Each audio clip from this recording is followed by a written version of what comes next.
साईं बाबा। आखिर कौन है साईं बाबा और क्या है उनके उपदेश?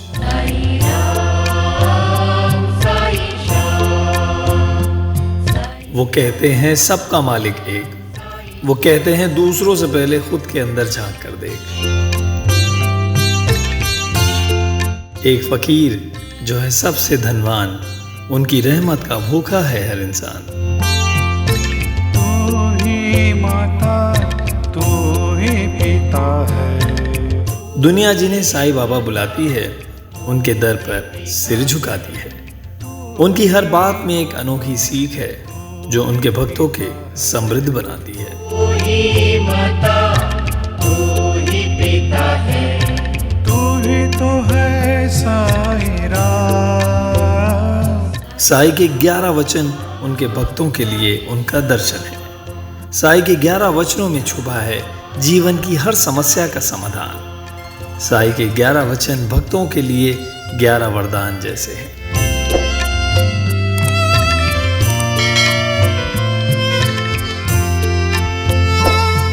साईं बाबा कौन सी जाति, धर्म और पंथ के थे?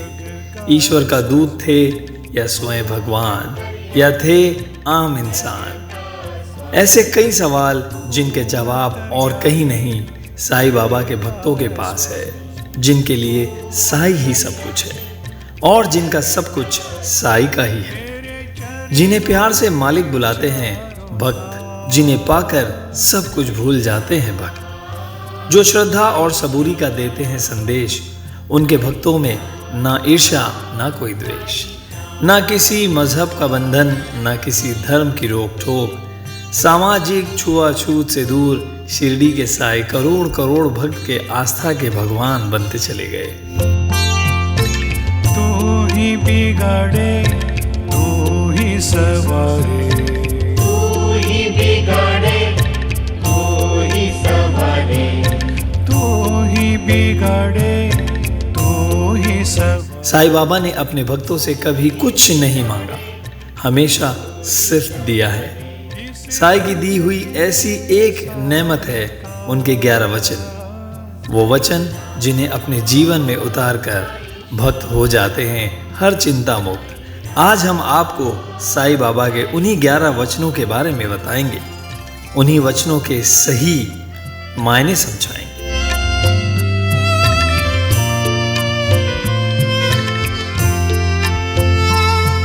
साईं बाबा के 11 वचन और उनके अर्थ। विश्व विधाता, तू ही जगत। साईं बाबा का पहला वचन, जो शिरडी में आएगा आप दूर भगाएगा।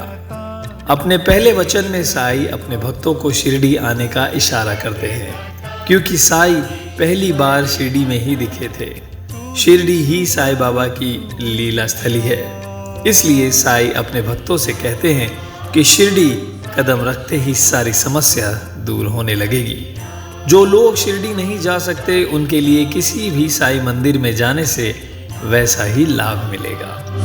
साईं राम, साईं श्याम, साईं राम, साईं श्याम। अब दूसरा वचन, चढ़े समाधि की सीढ़ी पर, पैर तले दुख की पीढ़ी पर।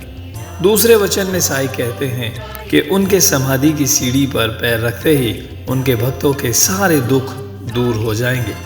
साईं मंदिर में श्रद्धा और आस्था स्वरूप में बनी समाधि के दर्शन से भी दुख दूर हो जाएंगे।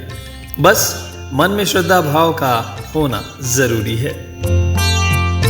तू ही माता, तू ही पिता है। तू ही माता, तू ही पिता है। तीसरा वचन, त्याग शरीर चला जाऊंगा, भक्त हेतु दौड़ा आऊंगा। साईं बाबा कहते हैं कि मैं भले ही शरीर में न रहूं, लेकिन मेरा भक्त जब भी मुझे पुकारेगा, मैं दौड़ के आऊंगा और हर प्रकार से अपने भक्त की सहायता करूंगा। साईं श्याम, साईं राम, साईं श्याम। चौथा वचन, मन में रखना दृढ़ विश्वास, करे समाधि पूरी आस। साईं के चौथे वचन में कहते हैं कि हो सकता है मुश्किल में मुझे ना पाकर मेरे भक्तों का भरोसा डगमगाने लगे, वो अकेलापन और असहाय महसूस करने लगे। लेकिन मेरे हर भक्त को एक बात पर हमेशा विश्वास होना चाहिए कि मेरी समाधि पर आकर की गई प्रार्थना पूर्ण होगी। बस श्रद्धा और सबूरी बनाए रखें। में चारों धाम, साई राम साई श्याम, साई राम। पांचवा वचन, मुझे सदा जीवित ही जानो, अनुभव करो सत्य पहचानो। साई के पांचवें वचन में बाबा अपने भक्तों को ज्ञान दे रहे हैं।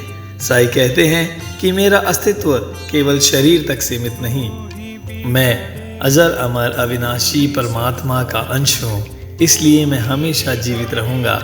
अपनी भक्ति और प्रेम की शक्ति से मेरे भक्त मेरे सत्य को पहचान सकेंगे और अनुभव करेंगे।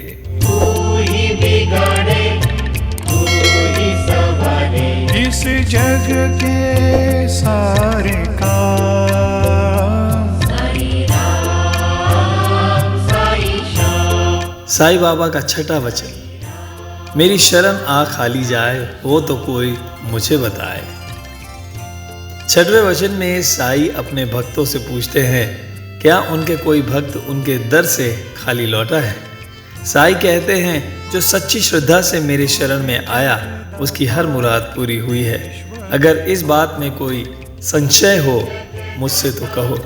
विश्व विधाता, तू ही जगदाता, विश्व विधाता। साई बाबा का सातवां वचन, जैसा भाव रहा जिस जन का, वैसा रूप हुआ मेरे मन का। सातवें वचन में साई भाव का महत्व बताते हैं। साई कहते हैं, जो मुझे जिस भाव से देखेगा मैं उसे वैसा ही नजर आऊंगा। इतना ही नहीं, मेरे भक्त जिस भाव से कामना करते हैं उसी भाव से मैं उसकी कामना पूर्ण करता हूँ।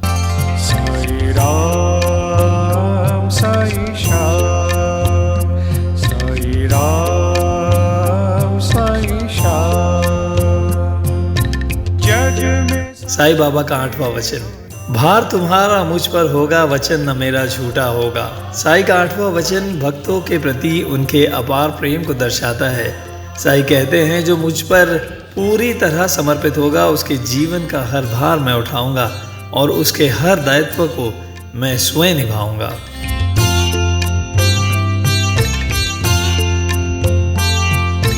तू ही माता, तू ही पिता है, साई बाबा का नवां वचन, असहायता लो भरपूर, जो मांगा वो नहीं है दूर। नवे वचन में साई कहते हैं कि मेरे पास आओ, मैं तुम्हारी भरपूर सहायता करने के लिए आतुर हूँ। जो श्रद्धा और प्रेम से मुझसे कुछ मांगेगा मैं उसे अवश्य पूरा करूँगा। साई श्याम, साई राम साई श्याम।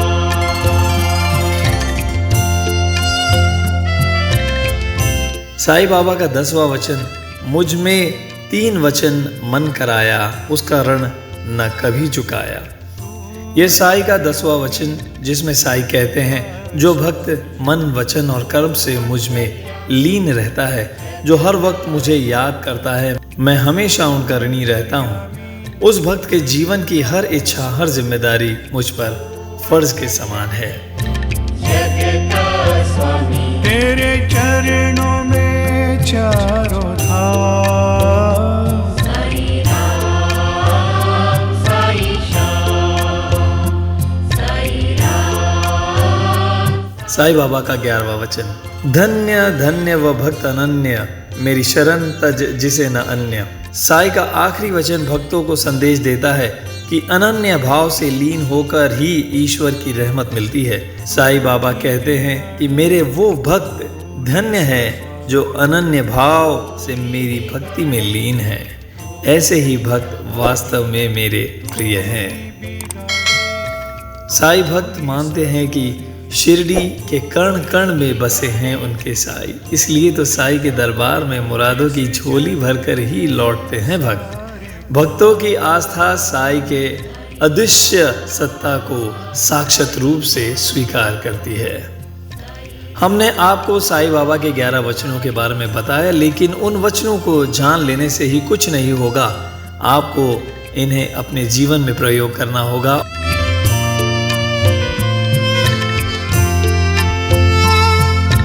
तू ही जगदाता विश्व विधाता। 11 वचनों के रूप में साईं बाबा ने अपने भक्तों को नैतिक चमत्कारी शक्ति दी है, जिससे उनकी तमाम मुश्किलें खुद ब खुद दूर होने लगेगी। जी हाँ, ऐसी ही शिरडी के साईनाथ की महिमा। अगर आप हमारे आई लव शिरडी चैनल पर नए हैं तो कृपया हमारे आई लव शिरडी को ज़रूर सब्सक्राइब करें। अगर हमारा ये वीडियो पसंद आया हो तो कृपया इसे लाइक करें, कमेंट करें और शेयर करके अपने मित्र परिजनों तक ज़रूर पहुँचाएँ। साईं बाबा के प्रचार एवं प्रसार में अपना योगदान ज़रूर दें। तो चलिए हमें इजाज़त दीजिए, फिर मिलेंगे साईं के दरबार की ऐसी ही नई अनुभूति लेकर। साईं बाबा का आशीर्वाद आप पर हमेशा बना रहे। सुखी रहें, स्वस्थ रहें। धन्यवाद। ओम साई राम। साई श्याम।